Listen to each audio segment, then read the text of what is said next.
रामकृष्ण हरी अवधूत चिंतन श्री गुरुदेव दत्त. कशात आपण सर्वजण मजेत असाल, भगवंताच्या भजनात तल्लीन असाल अशी अपेक्षा करते आणि आजच्या व्हिडिओला सुरुवात करते. उत्तम असणारा, सुंदर असणारा पवित्र श्रावण मास सुरू झालेला आहे आणि या श्रावण मासामध्ये अधिकाधिक पुण्य आपण आपल्या पदरात पाडून घेण्यासाठी अनेक प्रकारच्या सेवा करत आहोत. आणि त्यासाठी पहिला जो सोमवार आहे 17 तारखेला येणार आहे आणि याच दिवशी नागपंचमी सुद्धा आहे. दुग्ध शर्करा योग या दिवशी निर्माण झालेला आहे. तर या सोमवारी किंवा कुठल्याही श्रावण सोमवारी आपण जी कोणती उपासना करू ती अगदी भगवान भोलेनाथापर्यंत आणि माता पार्वतीपर्यंत जाऊन पोहोचणार आहे. म्हणून अनेक प्रकारचे जे नियम आहेत ते धारण करून आपण या सेवा करणार आहोत.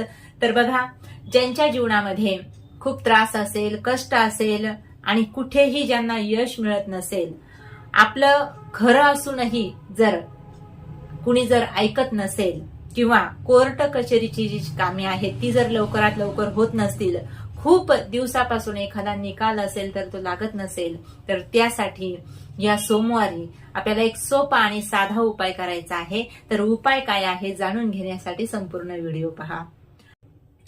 तर सेवा कोणती आहे जाणून घेऊया. बघा, आपण सर्वच जण भगवान भोलेनाथांचा अभिषेक या श्रावण महिन्यात करणार आहोत आणि दररोज सुद्धा भगवान भोलेनाथांच्या पिंडीवरती जल समर्पित करण्यासाठी आपण मंदिरात जातो. तसेच घरीही आपला अभिषेक चालू असतो. तर भगवान भोलेनाथांच्या पिंडीवरती पांढरे जे स्टारचे फुलं आहेत 12 फुलं वाहायची आहेत आणि प्रत्येक फुल वाहताना शिवाय वशी हा मंत्र म्हणायचा आहे. आणि हा मंत्र म्हणून भगवान भोलेनाथांच्या पिंडीवर 12 फुलं पांढरे व्हायचे आहेत, जे कोणत्याही ऋतूमध्ये आढळतात आणि अगदी सहज मिळणारे पांढऱ्या कलरचे फुलं असतात. ते सर्वांच्या परिचित आहेत. प्राजक्ताचे सुद्धा तुम्ही फुलं घेऊ शकता, ते सुद्धा पांढरेच फुलं असतात. त्याची जी दांडी आहे ती केशरी कलरची असते. कुठल्याही प्रकारचे 12 फुलं घ्यायचे आहेत आणि सोमवार पासून हा उपाय आपल्याला करायचा आहे.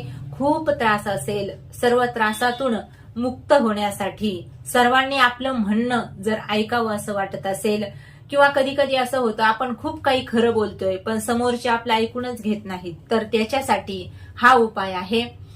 मी जो मंत्र सांगितला तो मंत्र 12 वेळेस म्हणायचा आहे. प्रत्येक फुल वाहताना तो मंत्र म्हणायचा आहे. 12 वेळेस 12 फुलं वाहून तो मंत्र म्हणायचा आहे आणि भगवान भोलेनाथांना विनंती करायची आहे की तुमचं जे काही कार्य आहे ते सांगायचं आहे आणि माझं हे कार्य होण्यासाठी मी ही फुलं आपल्याला समर्पित करत आहे, तरी माझे हे काम तुम्ही होऊ द्या.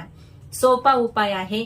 आता महिला मंडळांच्या बाबतीमध्ये आपण किती सोमवार करू शकतो, तर 7 तरी सोमवार आपल्याकडून झाले पाहिजेत. एखादा सोमवार जर मासिक धर्मामध्ये गेला तर काही हरकत नाही.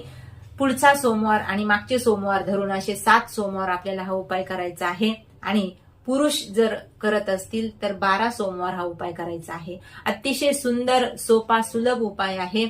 फक्त भगवान भोलेनाथांच्या मंदिरात जाऊन पिंडीवरती 12 फुलं अर्पण करायची आहेत तुमची मनोकामना सांगून. इतका सोपा उपाय आहे, नक्कीच करून पहा. रामकृष्ण हरी.